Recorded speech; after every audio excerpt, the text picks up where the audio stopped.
우리가 하나님을 믿잖아요. 그죠? 예수님을 믿는 사람들인데, 하나님을 믿는다는 것은요, 어떤 추상적인, 뭐, 뜬구름 잡는 것 같은 그런 개념이 아닙니다.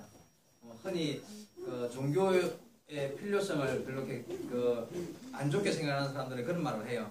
그러니까, 어떤 좀 가상적인 신의 존재를 사람들이 만들어가지고, 뭐 하늘에 보이지 않는 곳에, 뭐 수염이 허연 할아버지가 우리를 지켜보고 있다. 그렇게 그냥 마음으로 위안을 삼고 뭔가 좀 위로받는 그런 마음으로 종교가 필요한 거지. 실제로는 그게 뭐 그렇게 우리의 삶 속에 영향을 끼치는 건 아니다. 이렇게 생각하는 분들이 있습니다. 그런데 여러분, 우리가 믿는 하나님은 살아계신 분이에요. 그래서 정말 내 옆에 누군가 옆에서 터치하고 건드리고 나에게 말을 건네오는 것처럼 하나님은 분명히 살아계셔서 우리와 동행하시고 역사하시고 우리를 도우시고 정말 우리의 삶을 인도하시는 그런 분이라는 사실을 우리는 확실히 믿어야 돼요. 그래서 우리 성도들이 이 믿음의 태도가 중요해요. 하나님을 믿는 믿음의 태도. 그 첫째는요, 정말 철저하게 하나님을 믿는 그런 믿음을 가지기 위해서 노력해야 돼요. 이게 뭐 하나님이라는 분 뭐 그냥 있다고 믿는 거지 있는지는 못 봤지만 그런 수준이 아니라 정말 계심을 믿어야 돼요. 그래야 우리의 믿음이 성장하고요. 그리고 정말 계신 하나님께서 내 삶 속에 역사하심을 경험하게 돼요. 우리 여호수아 1장 9절에 보면 이런 말씀이 있습니다. 내가 내게 명하는 것이 아니냐. 마음을 강하게 하고 담대히 하라. 두려워 말며 놀라지 말라. 내가 어디로 가든지 내 하나님 여호와가 너와 함께 하시리라. 내 하나님 여호와가 너와 함께 하시는데 네가 어디로 가든지 함께 하신다는 이 약속의 말씀이 정말 있습니다. 그래서 우리는요, 하나님이 항상 내 곁에 계심을 믿고 의지하며 그 믿음에 흔들림이 없어야 돼요. 마치 어린 아이가, 전에 제가 말씀드렸잖아요. 우리 수엘이 같이 어린 아이가 엄마 아빠를 의지해요. 뭐 세상 누구보다도 엄마 아빠를 의지하고 엄마 아빠가 부르면 그냥 달려와 안기는 그런 아이인데, 이 아이의 믿음, 이 아이가 의심하지 않고 엄마에게 달려오는, 엄마가 내가 달려가면 안아주고 끌어안아줄 거라는 그 믿음에 의심이 조금도 없을까 말이에요. 그 아이가 엄마 아빠에게 달려가는 그 믿음으로요, 우리가 하나님을 향하여 있어야 한다는 거예요. 조금도 의심이 없어요. 여러분, 하나님이 내 삶을 눈동자같이 바라보시고 모든 일에 나에게 간섭하신다는 사실은요, 정말 믿어야 돼요. 제가 어제 저녁에 아주 좀 웃기는 이야기일 수도 모르지만 우리 오지선 성도님 오늘 여기 계시는데 어제 수요예배 마치고 나서 제가 재밌는 이야기를 들었어요. 이야기 하겠습니다. 괜찮죠? 괜찮습니다. 예. 수요예배를 마치고 제가 나갔는데, 밖에 나갔는데 저한테 이제 같이 우리 어머니, 오지선 성도님 어머니도 좀 있으면 오셔서 저랑 같이 기도하기도 하고 약속도 하고, 제가 전화로만 몇 번 기도를 도와드렸는데 그 이야기도 하고 또 오늘 이제 우리 행사 이야기도 하다가, 목사님 오늘 설교하는데 어제 수요예배 설교 때 잠시 점치는 사람 이야기가 나왔었어요. 근데 이제 그 말인데 제가 얼마나 찔렸는지 몰라요. 왜요? 그랬더니만은 사실은 이제 집이 이사를 가야 될 것 같다는 생각이 좀 들어가지고 이사를 가려고 마음먹고 있는데 가야 될지 말아야 몰라서 철학관에 점집에 가가지고 물어봤다는 거예요. 그래서 내가 그 말을 처음 듣고 속으로는 처음에는 헐 이랬다가 가만히 생각하니까 그게 되게 웃기는 거야. 웃기고 그다음에 아이고 참 순진도 하시다. 목사 앞에서 그것도 목사 앞에서 점집에 갔다는 이야기를 아주 담대하게 하시는 그 모습이 순진하기도 하고, 예? 만약에 신앙생활 한 1년만 했었어도 나 앞에서 숨기고 말 못할 이야기인데 한 3, 4개월 하시다 보니까 아직까지 이제 아마 2, 3년 지나고 나면 그 이야기가 너무 웃긴 이야기가 될 거예요. 아마 본인 스스로도. 근데 저는 처음에 그랬다가 나중에는 솔직히 이런 생각을 했어요. 사실 제가 어디서 들은 이야기인지 읽은 이야기인지 잘 기억이 안 나는데 서울에 큰 교회에 흔히 말하는 날라리 집사들 목사님 몰래요. 권사 장로들도 그런 사람이 있대요. 몰래 그냥 근데 찾아가가지고 물어보고 그런 사람 있대요 진짜. 그냥 아무 일도 안 알리고 목사님한테 숨기고 그런 것도 차라리 그게 낫지. 나한테 알리고 그냥 내가 오늘 말씀 듣고 찔려서 내가 말할 이렇게 그게 낫지 말이지. 여러분 아시는 얼마 전에 자살한 성한종 씨 그 사람 장로라고 그러잖아요. 근데 그분 이야기 쭉 신문에 읽어보니까 세상에 제일 가깝게 지내고 제일 멘토처럼 이야기하는 분이 어느 절의 스님이라고 하더라고요. 주지성이라고 하더라고요. 아니 장로가 주지성한테 날마다 가가지고 물어보고 이런 사람도 있다는 거예요. 그거에 비하면 괜찮습니다. 근데 이제 괜찮은데 괜찮은 게 아니에요. 사실은 우리가 하나님을 믿는 사람이기 때문에요. 맞아요. 이사 가는 거 걱정되지. 그게 정말 이렇게 가야 될지 말아야 될지 궁금하지요. 근데 그런 일이 있으면요. 우리가 믿음 안에 있다는 말은 믿음으로요. 내일 가고 싶으면 내일 가면 돼요. 그건 누구한테 물어볼 필요도 없어요. 그거는. 내일 가고 싶으면 내일 가면 돼요. 정말 철저하게 어떤 것이든요. 뭐 이사 문제, 결혼 문제, 뭐 어디 무슨 문제든 간에 우리는 하나님을 믿는 사람들이기 때문에 하나님께 여쭤보고 하나님을 의지하고 문제를 해결하려고 하는 마음 자세가 있으면 괜찮아요. 우리 옛날에 우리 아버지도 예수를 안 믿었을 때요. 참 그런 게 많았어요. 내가 어느 날 벽에다 못을 박으려고 하니까 아버지가 야! 붙지 말아라. 왜요? 이랬더니만은 그쪽이 오늘 손 있는 날이다. 이라는 게. 손 있는 날 무슨 손해가 그쪽에다 뭘 박으면 손해가 생기니까 그쪽 방향에 받침 그런 말 아시죠? 나이 좀 드신 분들은 어릴 때 뭐 그런 이야기 많이 듣고 무슨 뭐 이사 가는 날이다. 뭐 결혼하는 무슨 별의별 날들에 대해서 손해가 없는 날을 택해서 한단 말이죠. 그게 왜 그럴까요? 그 귀신들 손해를 주는 귀신이 있다는 거예요. 그러니까 그런 거에 대해서 자꾸 억눌려가지고 자유하지 못하니까 그런 게 신경이 쓰이고 이왕이면 좋은 게 좋다고 자꾸 그런 걸 따르려고 하다 보니까 그게 자꾸 많이 생기는 거야. 자꾸 많이 생기는 거야. 막 어린 애들도 빨간 글로 이름 쓰면 안 된다 하고 이거 애들 어른들 들어갔고 별의별 걸 다 뭐 안 된다 그러고 된다 그러고 막 이런단 말이죠. 그게 우리 예수 안에서는요 아무 믿을 게 없습니다. 그냥 원하는 대로 사는 거예요. 근데 방종이 아니라 믿음 안에서 하나님 뜻 안에 사는 것이 얼마나 자유로운지 뭐 하나님 안에 있으면요 그냥 자유를 누리면서 원하는 대로 믿음 안에 사는 자유가 있다는 것입니다. 그래서 우리가 하나님 이 철저하게 믿는 믿음 안에 사는 자가 되어야 한다는 겁니다. 의심하지 말아야 돼. 성경 야고보서 1장 6절에 보니까 오직 믿음으로 구하고 조금도 의심하지 말라. 의심하는 자는 마치 바람에 이동하는 바다 물결 같으니라. 의심하는 자는 바다 물결처럼 이리저리 흔들린다는 철저하게 어린 아이처럼 하나님을 철저하게 의지하고 사는 사람 하나님이 책임지십니다. 정말 어떤 어려움이든 어떤 뭐 문제든 간에 하나님이 책임지시고 인도하신다는 사실을 확실히 믿어야 될 줄로 압니다. 그리고 또 믿는다. 믿음의 태도가 이라면요 포기하지 않는 게 믿음의 태도예요. 가끔 우리는요 뭔가를 결심했다가도 쉽게 포기하기도 하고 뭐 안 되면 이거 안 되는 것 같다. 뭐 어떨 때는 뭐 그냥 그게 하나님 이름 팔아가지고 하나님 뜻이 아닌 것 같다. 갖다 붙이고 그냥 괜히 뭐 좋은 일을 실천했다가도 뭐 안 되면 그냥 하나님 뜻이 아닌 것 같다 하면서 그냥 쉽게 포기하는 일이 있단 말이죠. 그거는 잘못된 거예요. 정말 선한 일이고 옳은 길이라면 내 삶이 바른 길이라면 선한 목표를 정했으면요 포기하지 아니하고 가는 자에게 성공의 길이 있습니다. 하나님 허락하시는 은혜를 경험한다는 성경에 얼마나 그런 예가 많고 그런 믿음의 선진들이 많습니까? 그에 당한 고통은요 말할 수 없는 고통이었지만 어떠한 그런 고통 속에서도 하나님을 향한 믿음을 놓치지 아니하고요 하나님을 섬기는 일에 물러섬이 없이 그의 길을 하게 걸어갔을 때 결국 하나님은 갑절의 은혜와 복으로 그의 삶에 갚아주셨다는 걸 잘 알고 있습니다. 요셉의 삶 힘들고 어려움이 얼마나 많았습니까? 하지만 그가 유일하게 붙잡았던 하나님 그 먼 땅 외국의 땅에서 종살이하고 노예 생활하고 감옥에까지 들어갔지만 그 가운데서 딱 유일하게 하나님만 붙잡았던 그 믿음 때문에 그 어려움 속에서 정말 일어서서 큰 하나님의 영광을 드러내는 삶을 살았다는 것을 잘 알고 있습니다. 우리가 믿음의 선한 목표를 세우고 포기하지 않고 믿음 안에 사는 것 이것보다 중요한 믿음이 없습니다.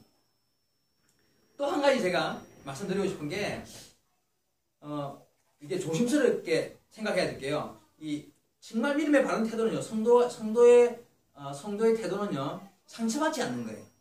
요즘에 많은 성도들이 시험에 쉽게 빠지고 이렇게 막 상처받아가지고 신앙생활에서 벗어나는 이런 일들을 제가 자주 봐요. 우리 농화교회 안에서도 별건 아닌데 서로에게 상처가 되고 상처가 주고받는 그런 일들을 보면서 정말 믿음의 사람은요 상처받지 않는 사람이 믿음의 사람이라는 걸 제가 느껴요. 최근에 와서 더욱더 여러분 정말 믿음의 사람은요 상처받지 않아요. 이 무슨 말이냐면 고린도후서 4장 7절 이런 말씀이 있습니다. 우리가 이 보배를 질그릇에 가졌다 이런 표현이었어요. 보배. 이 보배는 예수님을 말하는 거고요. 질그릇은 우리 연약하게 질그릇 아주 그릇, 그 옹기그릇 흙으로 만든 우리 몸은 마치 질그릇처럼 깨지기 쉬워요. 쉽게 상처도 받고 그냥 잘못하면 그냥 깨지고.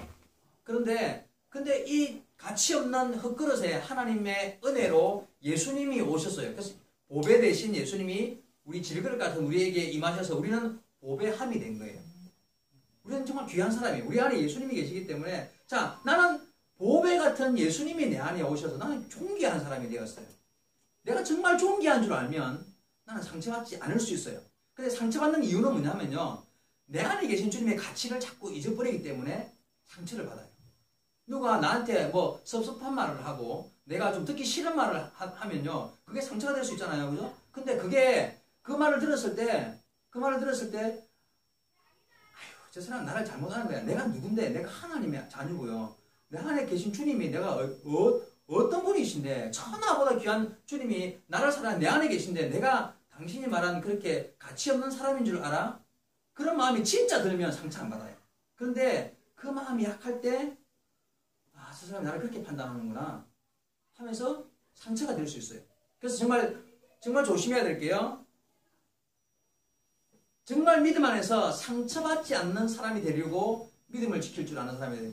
어떤 이야기냐면은 여러분 보통 사람들 힘이 없고 뭔가 약할 때 아니면 권력이 없는 내가 없는데 어떤 권력 있는 사람이나 힘 있는 사람 앞에 가면 주눅이 들기 쉽더라고요. 그렇죠? 나는 가난하고 뭐 가진 게 없는데 부자 앞에 서면 괜히 이유 없이 기가 죽을 수 있어요. 이유가 뭐냐면 내가 없고 내가 약하니까 그게 별말 없어도 내가 상처가 될 수 있는 기죽는 일이 될 수 있단 말이죠. 그러나 내가 약하고 부족하고 뭐 가난하고 힘이 없을 때 그럴 때라도 정말 내 안에 계신 주님 때문에 그걸 이길 수 있는 힘이 있다는 거예요. 근데 그게 내 안에 주님이 약하면 그거에 대한 믿음이 약하면요 상처받아요. 정말 좋은 예가 있어요.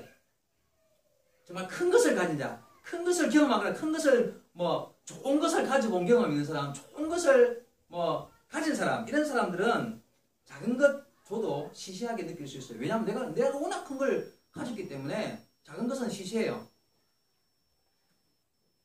진짜를 가진 사람은 상처받지 않습니다. 진짜를 가진 사람은 상처받지 않아요. 무슨 말이냐면 옛날에 실제로 있었던 얘기가 책에서 읽은 이야기인데 그 미국에서 목회하시는 목사님이 이제 어느 날 뭐 자그마한 기독교에서 그 행사를 하는 파티가 열려가지고 그 파티장에 이제 가기로 약속을 하고 성도들 중에 어떤 집사님 한 분을 자기가 픽업을 해서 가는 길이 있기 때문에 픽업을 해서 그 파티장에 가기로 약속을 했단 말이에요. 그래서 이제 그 목사님이 시간 약속을 하고 그 집사님 댁에 그 집사님 좀 잘 사는 그런 분이었던가 봐요. 그래서 이제 그 집에 가가지고 잠시 밖에 기다리면서 집사님 뭐 옷 입고 내려올 잠시 밖에서 차를 대기로 기다리고 있었는데 그 집사님이 아주 예쁘게 옷을 입고는 이렇게 다이아몬드 목걸이 아주 멋진 다이아몬드 목걸이를 하고 내려오신 거예요. 그래서 목사님이 이제 우스갯소리로 장난친다고 뭐 집사님 그 가짜죠? 이렇게 가짜죠? 라고 이제 말을 한 거예요. 근데 그 말을 딱 목사님 해놓고 보니까 내가 말을 실수했다. 그 말을 해놓고 보니까 우스갯소리로 한다고 말을 던졌는데 상처가 될 수 있는 말이잖아요. 그 가짜죠? 이렇게 말한 게. 그래서 이거 큰일 났다 하고 주워 담지도 못하고 가짜죠? 해놓고는 자기도 지금 멈칫했는데 그 집사님이 막 웃으면서 목사님 어떻게 알았어요? 이게 가짜예요. 그러더라는 거예요. 그러면서 하는 말이요. 그 다음 말이 중요해. 뭐냐면 진짜는 여기다. 진짜 중요한 파티 아니면 잘 안 써요. 집에 있어요. 있는데 그 진짜는 잘 안 쓰고 그냥 편하게 그냥 해줄 때는 가짜를 하고 다녀요. 이렇게 잘 생각해봐요. 그 집사님이 진짜가 있기 때문에 상처 안 받은 거예요. 맞잖아요, 그죠? 정말 진짜는 자기는 돈이 없어가 진짜는 못하고 가짜밖에 없는데 그런 말을 했었다는 거예요. 진짜 상처가 됐어요. 목사님 말을 갖다가 이렇게 무시하는구나. 그렇죠. 근데 진짜가 있기 때문에 그 말을 들었을 때 웃으면서 무슨 어떻게 하셨어요? 라고 그걸 상처가 안 되게끔 자기 스스로가 그게 아무 문제가 안 되는 거예요. 맞잖아요, 그죠? 맞습니다, 여러분. 진짜가 있으면 어떤 말을 들어도 내 안에 큰 것이 있으면 무슨 말을 누가 상처되는 말을 해도 그게 상처가 안 돼요. 여러분 잘 생각해봐. 내 안에 누가 계십니까 지금? 예수님이 계신단 말이야. 내 안에 예수님이 계신데 세상에 누가 나한테 무슨 말을 했을 때 그게 상처될 만한 예수님보다 더 큰 어떤 뭔가가 나에게 찌를 말이 있어요? 잘 생각해야 돼요. 정말 이게 중요한 문제입니다.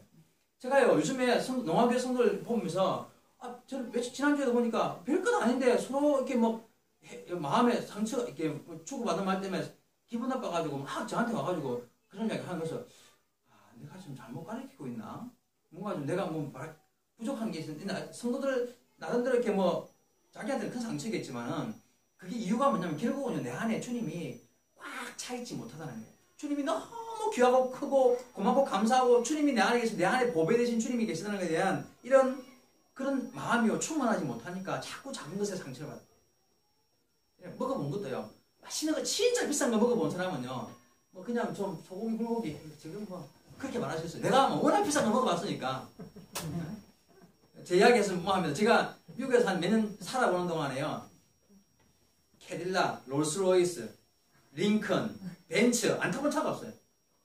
제가 제 차 운전한 게 아니고 남의 차, 우리 교회 성도님들 차들 진짜 안 타면 좋은 차는 다 타봤어요. 그래서 저는 차에 대해서 별로 뭐 누가 국산차 좋은 거 아니고 뭐 콧방이 낍니다. 그런 차는 그런 거 안 봐요. 뭐 내가 뭐 지금 뭐 동차차 끌고 다니지만 차에 대해서는 별로 그렇게 뭐 그냥 굴러가면 되는 거지 뭐. 아니 그런 생각이에요. 왜냐면 워낙 좋은 차 다 타가지고 뭐 승차감 좋은 거 국산차 아무리 좋아봤자 뭐 롤스로이스 같은 거 타보면요 정말 누워가는 것 같아요. 나 그런 차 타봤거든. 예, 좋은 거 누려보면요 시장 그 다음 거는 별로 안 중요해 보여요. 말 나온 김에 제가 미국에 있는 동안에 우리 부부를 좀 도와주신 분이 집사님 부부인데 책으로 나왔을 만큼 부자예요. 얼마나 부자냐면 그분이 사는 곳이 롱비치 맞죠? 롱비치에 사시는데 우리나라 사람들 보니 흔히 미국의 부촌이라면 뭐 베버리힐스 많이 이야기하잖아요. 근데 롱비치는 미국에서 두 번째로 부촌인데 베버리힐스는 7번째가 밖에 안 돼요. 그러니까 진짜 부자촌은 따로 있어요. 근데 그 부자촌에서도 좋은 집에 살아요. 가봤는데요. 왜 TV 영화 같은 데 보면 뭐 미국의 부잣집 보면 진짜 멋지잖아요. 그죠? 2층 집에 앞에 막 마당에 풀장이 있고 멋지잖아요. 근데 그 집은요, 풀장이 집 안에 있어요. 풀장이 집 안에 있더라고. 그러니까. 그 넓은 집에 한국식으로 쫙 온돌 깔아가지고요. 까만 데를 시켰던 것 같아요. 쫙 깔아가 불이 뜨뜻하게, 미국 사람은 원래 그렇게 안 하는데 한국 사람이다 보니까 그렇게 해가지고, 야, 진짜 입이 딱 벌어지는 그런 집에 가봤거든요. 그래서 요즘에 어디 한국에 좋은 집, 내 눈에 들어오겠습니까? 난 좋은 거 봐서요. 그런 별로 신경 안 써요. 나는 별로 안 좋은 집에서 살아도. 자, 그렇습니다. 우리 안에 계신 주님이 너무 귀하고 커서요. 세상 것에 대해서 막 그게 좋은 것으로 안 느껴질 수 있을 만큼 그렇게 돼요. 여러분, 우리 주님이, 내 안에 계신 주님에 대한 믿음이요, 크면 클수록 상처 안 받습니다. 내 안에 있는 믿음이 내 안에 계신 주님에 대한 어떤 믿음이 작으면 작은 것에 상처받을 수 있다. 우리 저와 여러분이 하나님 은혜 안에서 세상 살아가는 동안 특히나 뭐 교회 안에서도 마찬가지거든요. 사실 사람이 모여 살다 보니까 오늘같이 위해서 하하호호 하면서 맛있는 게 많이 먹고 이렇게 참 좋을 때도 있지만 어쩔 때는요 괜히 그렇게 지나다가 괜히 말 한마디 때문에 상처받을 수 있단 말이죠. 그런 말이 생길 수 있다. 그런 일이 생겼을 때라도 조심해야 돼요. 내 안에 계신 주님 생각하면서 우리의 믿음을 더욱 돈독하게 해가야 하실 줄 믿습니다. 오늘 말씀을 통해서 우리 저와 여러분 정말 하나님을 철저하게 신뢰하는 이 신뢰함, 하나님을 향한 바른 믿음의 길을 함께 정말 쌓아갈 때, 바른 신앙의 길을 결단할 때에 사단은 그런 성도를 정말 두려워하고 범접하지 못하는 거예요. 믿음이 흔들리고 왔다 갔다 하면 시험이 정말 많이 찾아옵니다. 여러분 생각해봐요. 어두운 밤에 이제 이렇게 넓은 방에 이제 방에 불을 탁 켜고 탁 들어갔는데 쥐 한 마리가 휙 지나갔다. 여러분 어떤 상황이 벌어지겠습니까? 막 소리를 지르고 난리가 나겠죠. 막 쥐가 막 지나갔어요. 집 앞에 방 안에, 내 방 안에. 그럼 막 소리를 치고 난리가 날 겁니다. 자, 그 순간에 그 상황에서 쥐를 본 사람이 더 놀라겠습니까? 사람을 본 쥐가 더 놀라겠습니까? 사람이 더 놀랐겠습니까? 사람을 본 쥐가 더 놀랐겠습니까? 겉으로 보기에는요, 사람이 더 놀랐어요. 와! 소리 지르고 막, 사람이 훨씬 더 크게 놀란 것 같습니다. 그런데요, 그 순간에 사람은 놀랬지만요, 때려 죽이려고 몽둥이를 찾아요. 근데 쥐는요, 생명이 왔다 갔다 해요. 그 순간에. 더 놀라, 이게 막, 살기 위해서 막 숨고 도망고 난리가 나는 거예요.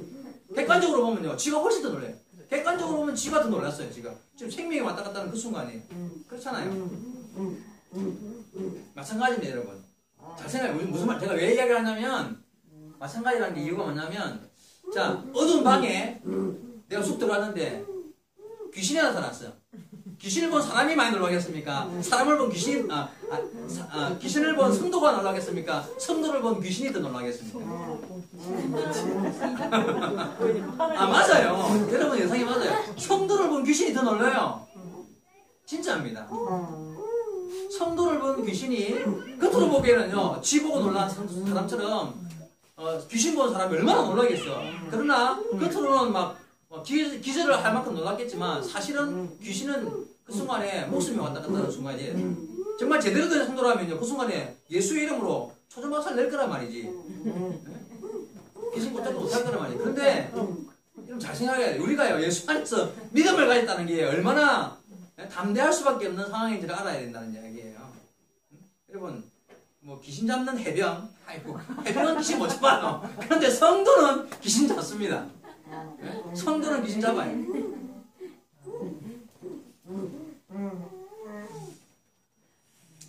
귀신이요, 이제 똑똑하거든. 사람보다는 좀 똑똑해요. 원래 영이기 때문에. 그래서 안 놀란 척, 담대한 척 하면서 우리를 유혹하고, 그 두려움에 쌓여, 저 사람 입에서 예수 그리스도 이름이 나올까 두려워 떨면서도 우리한테 가까이 와가지고 자꾸 유혹하고 넘어지게 하는 그런 담대함이 그 안에도 있긴 있어요. 하지만 우리가 성도로서요, 어떤 상황 앞에서도 지는 게 아니에요.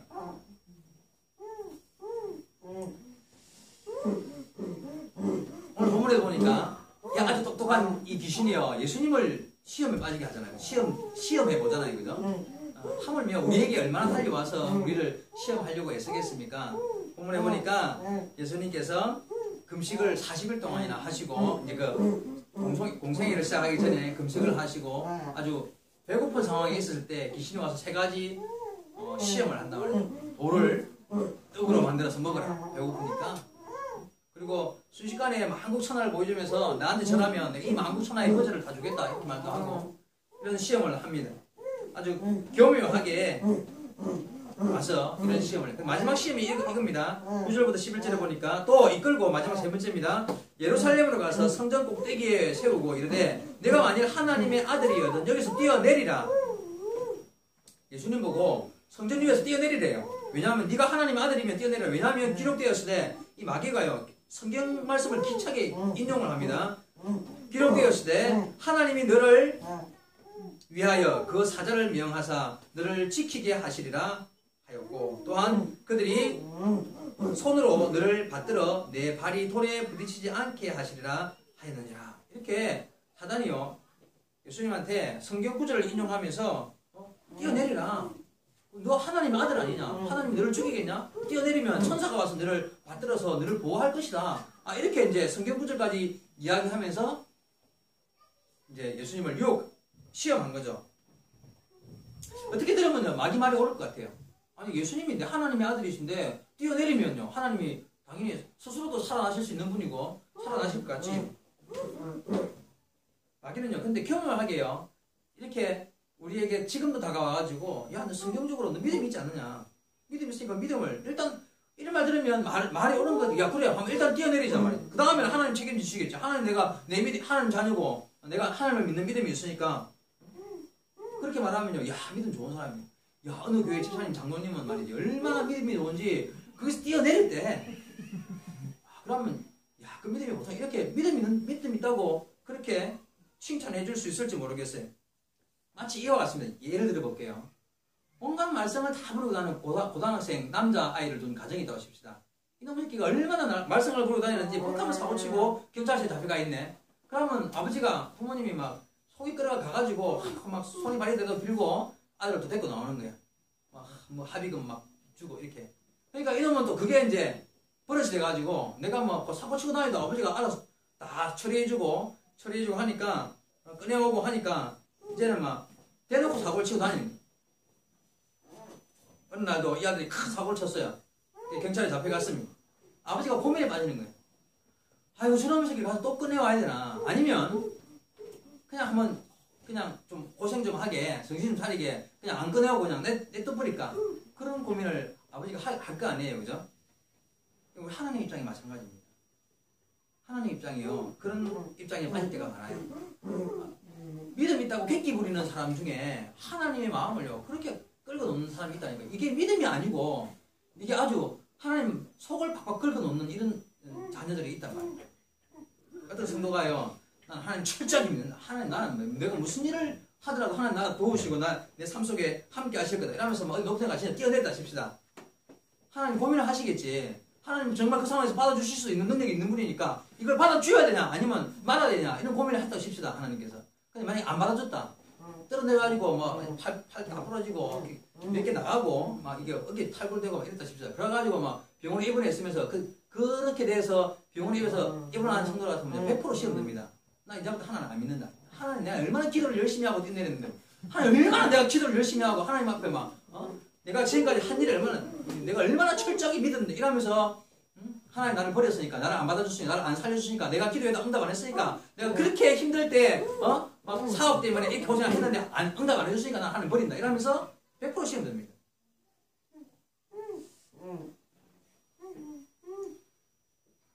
여러분 그거는요 오늘 본문에 나오는 사단의 시험입니다. 사단의 시험. 그래가지고 그런 시험을 스스로가 하나님 받아주시겠지 하고 뛰어내린다면은 그거는 그리고 사단과 합작해가지고 하나님을 속을 긁는 짓을 하는 거야. 하나님 속 긁는 짓을.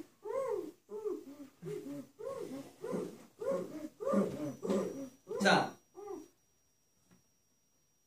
오늘 본문에 보니까 예수님께서는 그래서 12절에 예수께서 대답하여 이르시되 주 너희 하나님을 시험하지 말라. 그건 하나님 시험하는 거예요. 하나님이 능력이 있는가 없는가가 아니라 저기 스스로가 믿음 없음을 드러내면서 하나님을 시험하는 일이 된다는 거예요. 여러분 수많은 사람들, 성도들이요 이런 상황에서 자기 힘으로 해결 안 되는 그런 일을 가지고 하나님을 시험해 보려고 해요. 야 이거 나는 불가능하니까 하나님 응답하셔야 된다. 하나님 도와주시 기적을 베풀어주시. 나는 하나님 자녀니까 내가 정말 믿음으로 구하면 무엇이든 응답하신다고 약속하셨으니까 내가 한번 믿음대로 말씀대로 한번 도전하리라 이러면서 허무맹랑한 도전을 하는 경우가 있습니다. 이런 내용들을 신문에서도 너무 자주 읽어요. 얼마 전에도 기독교 사이트하고 신문에도 나왔던 이야기인데 서울 지하철 5호선 우장산역 3번 출구 앞에 8층짜리 큰 건물이 8년째 지어지다가 지금 지어지다가 멈춘 지가 8년이 된 건물이 하나 있어요. 은성교회입니다. 은성교회. 지금도 방금도 제가 사이트 들어가 봤었는데 은성교회 치면 나와요. 그 은성교회가 8년 전에 20억을 가지고 그 교회가 20억을 가지고 580억짜리 교회를 짓기 시작했어요. 580억짜리 교회를 20억 가지고 있는 돈은 20억밖에 없는데 모든 성도들이 믿음으로 믿습니다. 하나님 주셔주면 이러면서 20억밖에 없으면서 580억짜리 교회를 짓기 시작했다가 지금은 900억 빚을 지고 멈춰선 상태예요. 몇몇 명 되던 성도들이 다 떨어져 나갔어요. 정말 그게 성도의 믿음인가? 고민해봐요. 하나님이 그 고등학생 말 진짜 더럽게 안 듣는 고등학생 같은 그런 성도들이 이 땅에 얼마나 많은지 몰라요. 여러분 믿음이 중요하죠. 정말 믿음이 있어야 돼요. 그런데 조심해요. 혹시 그 안에다 자기 욕심과 어떤 자기 과시욕을 막 드러내가지고 그런 경우가 있습니다. 그게요 사단이 성도를 격동시켜가지고 이용해가지고 결국 하나님의 마음을 격동시키고 결국 성도를 망하게 만드는 교회를 헐게 만드는 시험일 수 있다는 걸 알아야 돼요. 본문에 나오는 이 시험처럼요 하나님을 시험하는 일들이 성도들한테 얼마나 있는지 몰라요. 그래서요 앞으로 여러분 조심해야 될 게 나는 믿음 있는 사람이니까 물론 믿음 있는 사람으로 하나님 앞에 믿음을 써야 되지만요 그러나 그게 과시욕 또는 내 욕심 어떤 그런 것에 치우쳐서 하나님을 시험하는 일이 되지 않아야 한다는 사실을 명심해야 됩니다.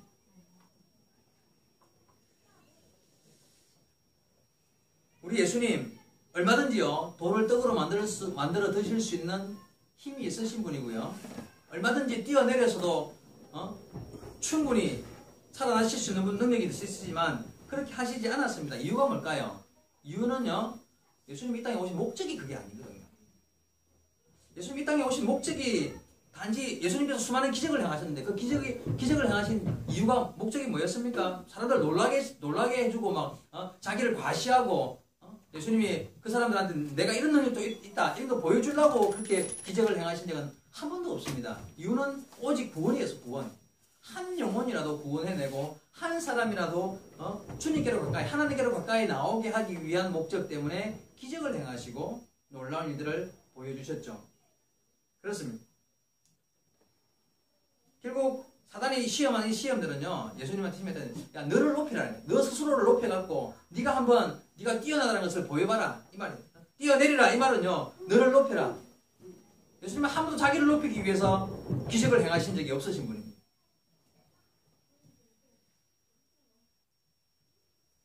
그래서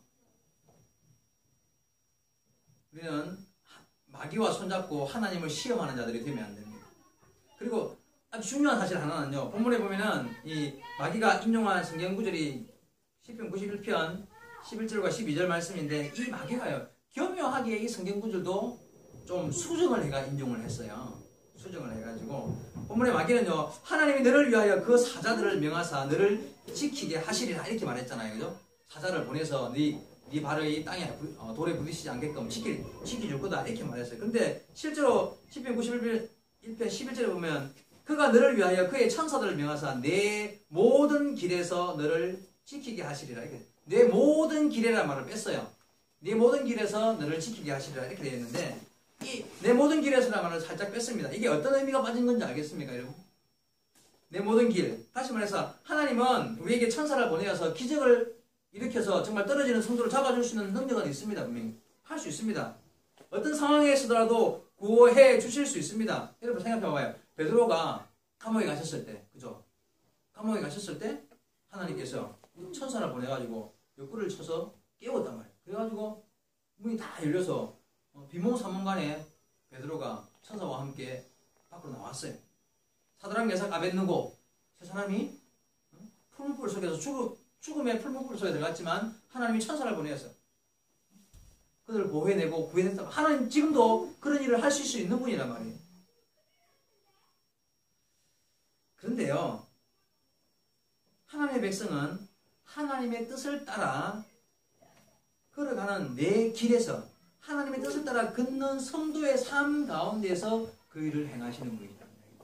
다시 말씀드려봐. 잘 들어보십시오. 성도가 생명을 걸고 믿음의 길을 열심히 자기 생명을 다해 믿음의 길을 열심히 달려가는 길에 있을 때, 그 길 가운데 있을 때에 하나님이 천사를 보내어서 구해내는 거예요. 가만히 앉아가지고 내가 한번 시험해봐야지 이러면서 택도 안 되는 그런 시험을 하면 하나님이 안 받아줘요. 안 구해줘요. 정말 내가 순교하리라는 마음으로 내가